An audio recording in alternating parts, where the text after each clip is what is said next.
I believe everyone has intuition. I believe that everyone is born with willpower in them that um, it becomes your subconscious, that like guiding gut feeling where you feel like you know you should do something even if there's no logical evidence, or you shouldn't do something, that like hesitation feeling that's like in your core. It's separate from your emotions and it's separate from your logic. It's like in that soul part of you, whether you believe in souls or not. I believe that most people could probably agree there is that sixth sense that every different, religion tries to describe in its own way.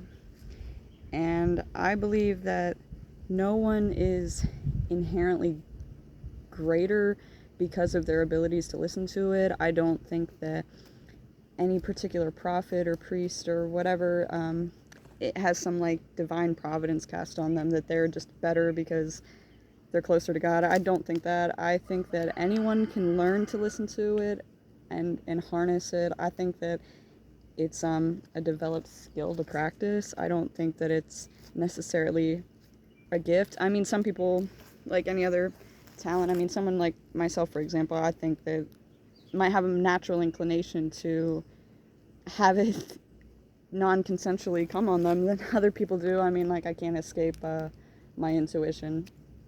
It's just kind of always there telling me whether I'm doing something that I should or shouldn't do.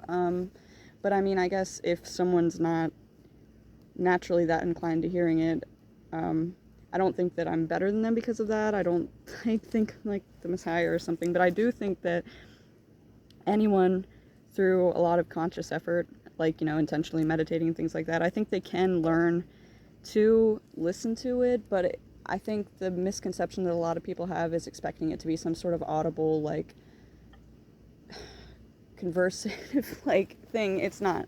For me at least, it's not like, like I'm sitting here talking to you right now. I don't think most direction from your intuition is going to be like that.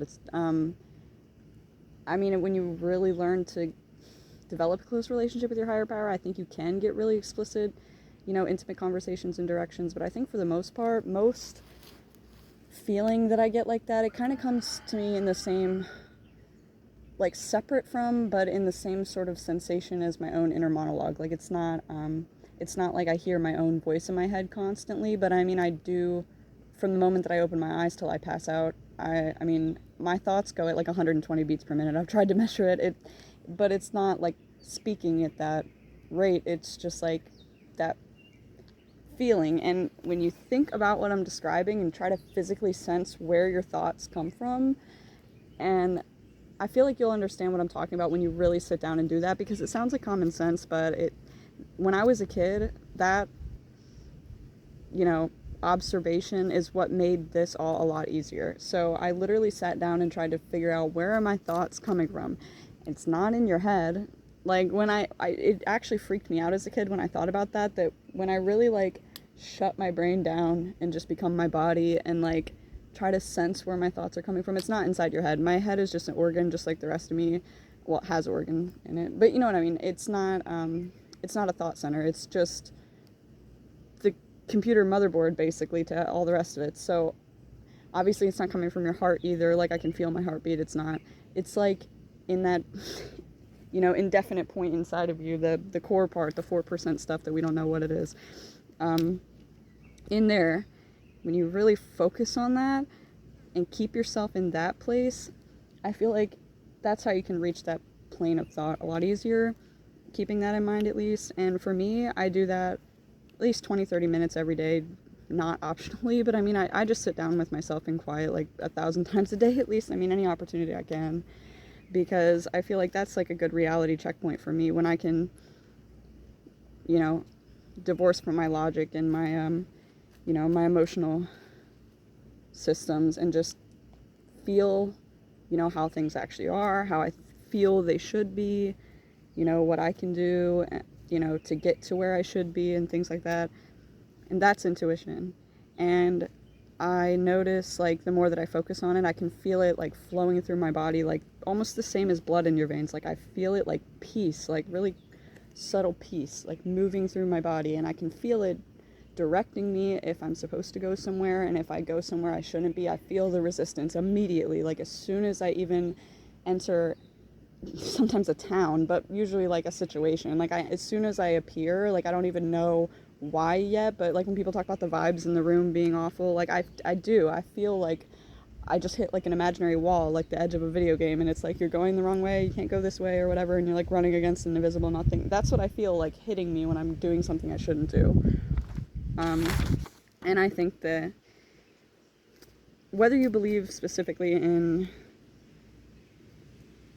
a God character or not, I think that's irrelevant. I think that just because that's why I'm setting this up as a philosophy, okay? So it's not a religion, it's not a direction. I think that my belief about this process is separate from the character, okay? So I call it God, but whatever your higher power is, if it's just the Holy Spirit that's energy, that's nameless or whatever, I don't care. But for me, that I call like the will of God. So that intuition, I think, leads to, like, the feeling that it's going towards something positive versus negative, I think is leading you to the equilibrium of all things, like the harmony of everything being in the best case scenario for where you're at and the ripple effects of time. That's a combination of everybody's actions, because I think also a big thing with humans and their ego is thinking that you're always the one causing the ripple effects. Like, I think people, just the average person,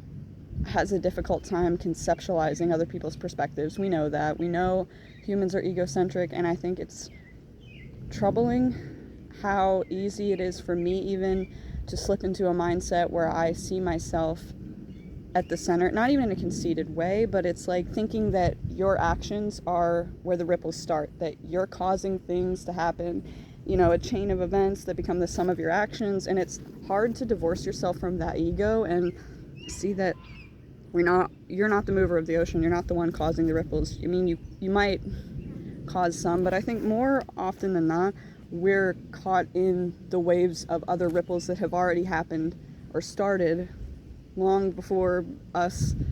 And I think that there are moments where we need to be either a part for waves to bounce off of and redirect, or, you know, we are meant to pass on, you know, the wave to somebody else. So kind of like bridges, like I think there are moments where we had to be a part of a chain of events, you know, cause and effect series that become the sum of somebody else's actions. Like sometimes, you know, even if you think you're at the wrong place at the wrong time or whatever, and you're accidentally a part of a bad experience, I think that it may have been pivotal for that perspective. Like for that person, you needed to be there, regardless of whether in the grand scheme of your life it amounted to something substantial or not. And I think that that flow of energy through all things that I call God's will, I think that that harmony and the balance, like the best case scenario of everyone interacting the way that they should to, you know, keep that harmony going, that's the goal, to be a positive motion in all of that, to follow that the way that, you know, protects it.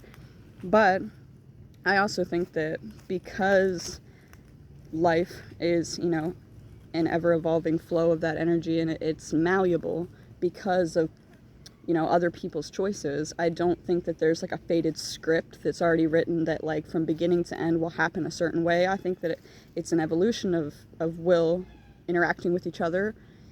And I think that there's, like I said, it's like a best case scenario, like of where we're currently at, out of all of the options of things that could possibly happen in this giant formula of, you know, factors.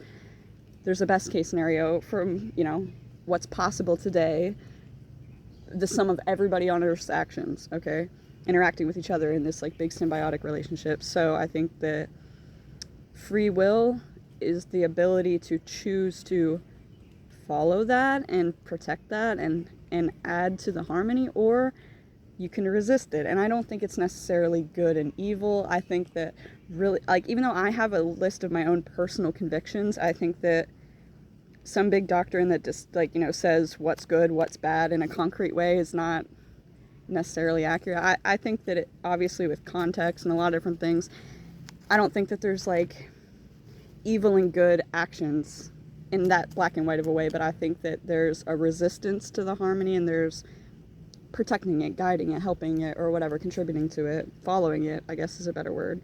So if the goal is to be in harmony with everything else, and you can add to the peace or add to the resistance and disrupt the peace, then if it's a matter of being, sorry, I like had a bunch of crazy notes that I was trying to plan out what I was going to say before I started.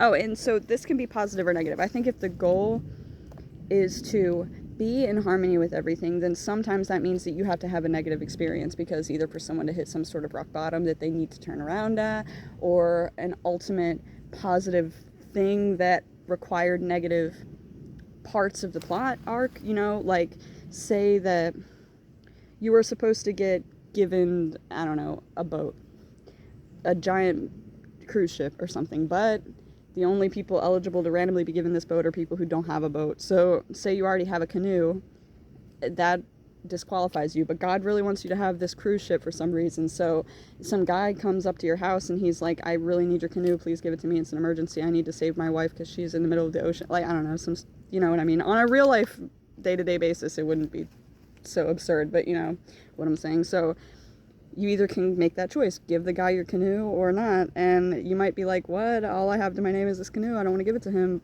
even though I feel like I should for some reason.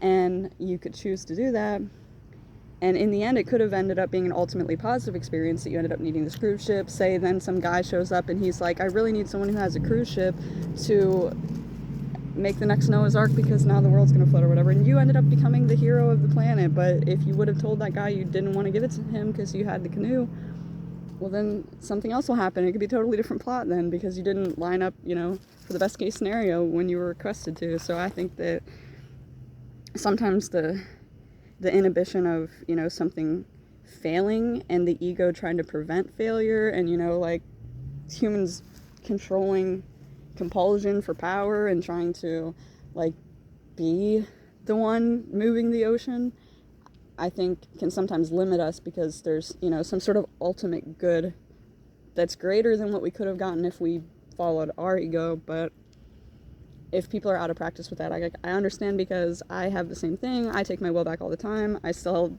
find myself in bad, crazy situations often where it's like, man, it could have all been avoided if I would have just listened to my gut feeling when it told me not to enter this situation or whatever. And there's also a lot of times where, you know, I'll be upset about a tragedy and then way later realize if I had gotten what I thought I wanted, then I would have missed out on a lot of much more abundant things for my life. And I think that learning to navigate your life gracefully is the key to divorcing from ego. And divorcing from ego is the key to being at harmony with everything else. And I think that, to me, when I really break it down, grace, like when you hear that, a lot of people think of like ballerinas or something, and that they are graceful. I used to be a ballerina, but a lot of people misunderstand the connotation with that word. They think that it means like elegant or like delicate looking or airy or light or pretty or whatever. That's not at all what grace is. Grace is, the easiest way I can explain it is, it's the making it look easy portion.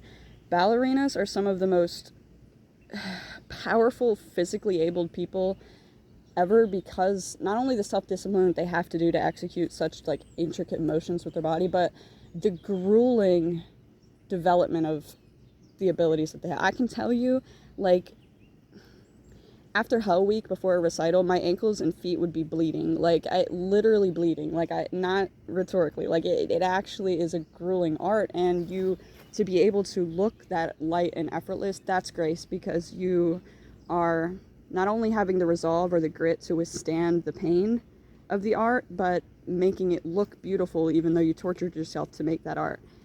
And so I think that what's more important, I mean, even though toughness is important, being able to withstand or whatever, having resolve, I do think is like a tenet to survival. But I also think that what's more important in like a virtuous sense, is the grace, the art of your inherent suffering seeming effortless. And it's not that you're trying to seem, it's weird because you'd think when you say it like that it sounds like you're, letting false pride win, like you don't want to admit that you're suffering, but it's not that. I think it's more of a lack of unnecessary morbid reflection. You're not like, oh my god, I'm in so much pain, I don't want to do any of that. Like, you just do it. And then instead of trying to get respect by proving how tough you are in an unnecessary way, like, I think a lot of people waste a lot of energy that they could be using to escape their suffering by trying to prove how well they can suffer. Like a gardener, like cutting off all their flowers to prove that they can grow flowers, and then they have none. And then they just are sitting in their empty yard, like, sad because they cut off all of the stuff that they could have been enjoying the fruits of their labor with. So I think that someone, might, for example, torture themselves, even subconsciously, and use unnecessary amounts of force to try to prove how powerful they are, rather than just knowing that they're powerful, believing that if they're tested they would win whatever, they would overcome whatever obstacle it is, and not needing to waste all that, limited energy trying to show off all the time. And then they instead, they're just not suffering in silence, like hiding their pain from other people, but I just mean, like, say you have to walk 10 miles and it sucks the whole time, but instead of just complaining the whole time, being miserable, you might just be looking at all the stuff around you, enjoying the beautiful life around you by the time you get there, instead of being irritable and complaining about how you just had to walk 10 miles or whatever. You get there and do whatever you needed to do that you were walking for, and you have a good time, and then your whole day's not ruined. So what I'm trying to say is, I think that grace is more important than the grit aspect of things. I think that concept is an example of the divorce from ego, because true excellence wouldn't fear other people's opinions of it. And if you let go of that insecurity, then you're letting go of that hunger for applause. So then everything you do isn't performative anymore. And it's not that I think everything everybody ever does is performative inherently, but I think that people do have a tendency more often than they realize to do even things that they're passionate about, like their own hobbies, like making art, in a performative nature, because they want to be seen making the art, they want to be seen as capable, they want people to see the message they're trying to deliver, and that's not what any of that should be. I don't think, at least to me, I mean, not necessarily that delivering a message is bad, but I think it should be more about capturing your humanity, like it's almost like a time capsule of your mind, what you were feeling at that time, and if other people resonate with it, that's good. If it moves people, that's good, but that shouldn't be your goal. You shouldn't be starting, making motions or trying to make a movement, with the passion of the goal of the community or whatever, or the reach, because then it's disingenuous. So it's stupid anyway. But that's like a whole other opinion I think about art. It's not even necessarily what I'm talking about, so I'm going to try to get back on track here. So I think, if graceful people don't waste time and energy proving their abilities to gain respect, people just respect them. They just do it, and then people respect them. And I think that it's important, because if other people don't, if people come up that are trying to pick them apart or cause issues or whatever, they pay no mind to it, because they're abundant in self-respect, and they're humble enough to not fight empty battles, because they know that they're in harmony with all things, and if they started disrupting the peace, that would be counterintuitive to their nature. And so they don't have the headspace to, just bicker with people. It's useless, ultimately. And I think that this is the key to real glory, because, if you're not seeking applause, then you're gonna have this abundance of inner peace. When you know that you fit into the equilibrium of all things the best way that you can in any given moment. I don't think that anybody's perfect, obviously, just because of free will. Like, in human nature, I think that we're bound to, whether you call it original sin or whatever, bound to all make mistakes following our free will. But I think that the intentional act of trying to develop this skill is my philosophy. That's the most important thing. That's what makes me feel like I have an abundant life, when I'm at in equilibrium with everything, in harmony with everything. And so I guess my main summary of all of that was that I developed like 5 tenets. Okay, so if I were to describe all of this as, I think my turtle just ran away, hold on.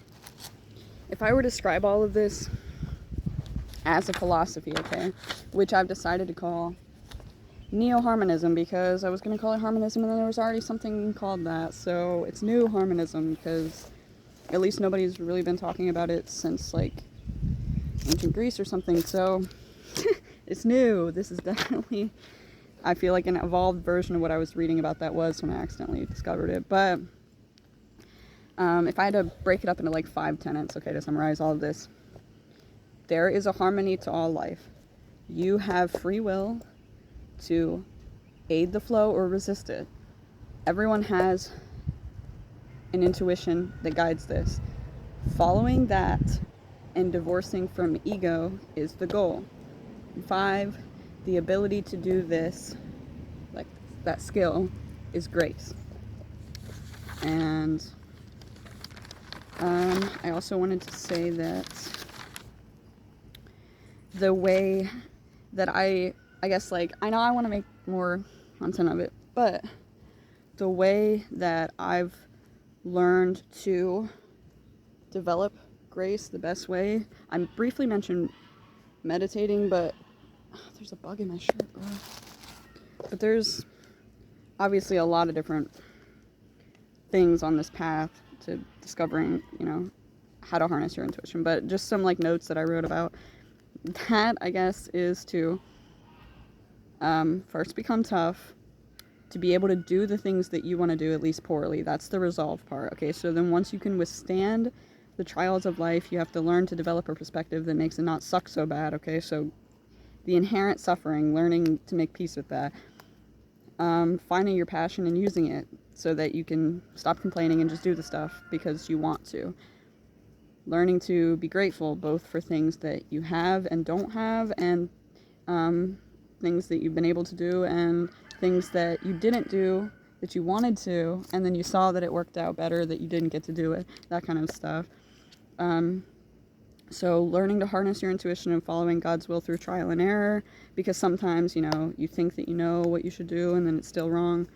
Meditating and being mindful, and then, practicing open-mindedness and learning to surrender to that will when it betrays, your heightened emotions, misleading you. And most importantly, I think what really hones this skill with grace is temperance and restraint, like I briefly mentioned. So temperance, it's not just thinking in the grand scheme actions and choices that you should or shouldn't do. Like I said, it's the equilibrium of all things. So even just situationally, I feel like there's different scenarios. So if there's best case scenario and a worst case scenario, there's a spectrum of things that could happen just because of the factors of everything interacting with each other in the world. So it's not necessarily just you did the wrong thing or the right thing, and then there's 2 different timelines that like branch off of each other. I think it's because of the spider web of everybody else's intuition. I think that there's different like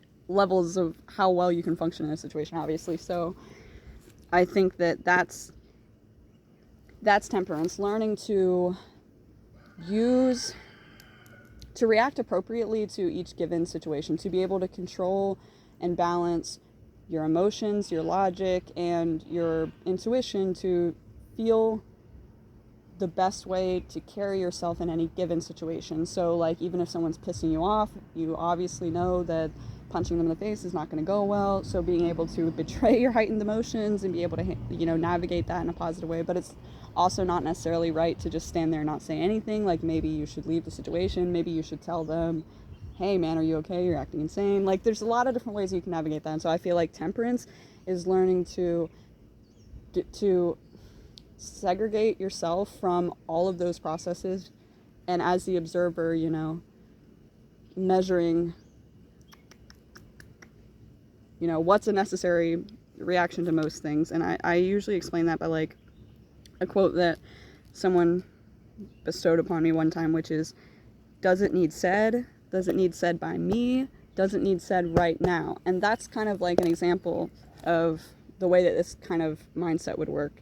So say it's hot as fuck outside, you know, you might be upset about that. You might not enjoy the heat. So does it need said that it's hot out? Do you need to go like stand on the corner and preach to people about it? Not necessarily, but say there might be an issue that's, you know, a genuine issue. Say that there might be, I don't know, trying to think of how to not immediately blacklist parts of my audience by saying something that people are going to fight about.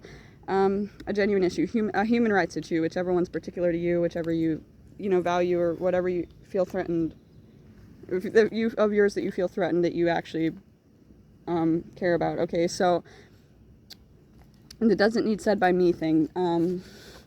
You know, it might be something you genuinely believe in, but is it necessarily, say maybe it's not something that directly affects you. Say it's like something related to women, and you're a man, and do you need to be the person specifically going and, you know, it's not that I think that they shouldn't, you know, allies and things in different social spheres aren't good, but do you need to be the person that's going, I don't know, in front of the king of the planet and telling him how women are affected? Exactly. So there's certain layers of like what action needs to be done. Then doesn't need said right now. Like, say you might be having a good dinner with your family and everything, but you've been really upset recently because I don't know that you know that your dad has a problem with gambling or something, or it's right in the middle of like a happy story that your mom's telling about your childhood. Like, is that a good time to just be like, I'm really sick of dad spending all his money gambling? You know what I mean? Like, that's temperance, being able to have like levels of awareness about your own actions in relations to the ripple effect that it's going to have on other people. And using restraint and applying only the necessary energy to any one thing. So it's not only about your interactions with other people, but also just because of self-preservation, being able to, like, say, I've broken a lot of cinder blocks, but also this is true. Every single time that I've broken a cinder block, I've also broken my hand because I don't know karate and I don't know the level of restraint that I need to not hit it as hard as I possibly can. That's something that I've been working on for a long time. My self-discipline and using restraint when I have heightened emotions. I personally have a hard time. That's why I'm passionate about this, and it's so fascinating to me because I personally have a very difficult time understanding physical restraint. Like, if I'm going to hit something, it's as hard as I possibly can. But the issue is when you hit something like stone, you might be able to break it, I think it's like 3,000, a much lesser amount of force than what I'm physically capable of to shatter the bones in my hand. Because I've broken my fingers multiple times doing this, brick walls and stuff similarly. So, you know, say you only need to hit it at a fraction of the force necessary to break the rock without shattering your human bones.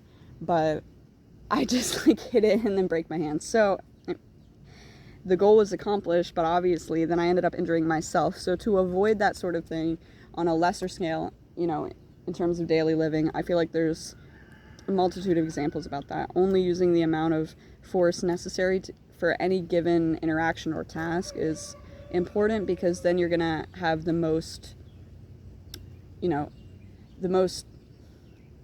biggest net of energy after all the things are done to be able to contribute the most to the common good. So if you waste a whole bunch of energy on something that's not that important, and then you're going to be exhausted, miserable, and cranky and irritable, and you're going to start resisting the flow, and then you're going to start fucking everything up, and then you're going to, you know, take your will back again. So I feel like learning, you know, meditating helps with that, and mindfulness, learning how to just be in the present moment and only do what needs done. I mean, not that you shouldn't do good things to contribute to the common good, but also knowing your limits and knowing that, like I said, keeping in mind that you're not the mover of the ocean. You're just part of the ripple effect. So letting yourself be taken where you should be, and sometimes that's just to take a break, because you're not constantly the one needing to be doing things. You're not always the one affecting. Sometimes you have to be affected, and you have to sit and either sit in the fruits of your labor, the sum of your actions, or be on standby for something else to happen. But if everything was in harmony, obviously, if you're the main character 100% of the time and you're affecting things all the time, going around power hungry, then like that doesn't work, because if everyone was like that, then that's what's happening already. So it's like, it's semantics really, but the fact is that that if you accept that you're only the observer, just a ripple in the water, then you can find this serenity and this peace in you. And when you intentionally look for that and start following examples of that and come to believe and see what I'm trying to describe to you, that I think every person is gifted with when they're born, and you learn to develop grace as the key to unlock all of that, then, I don't know, man, that's freedom.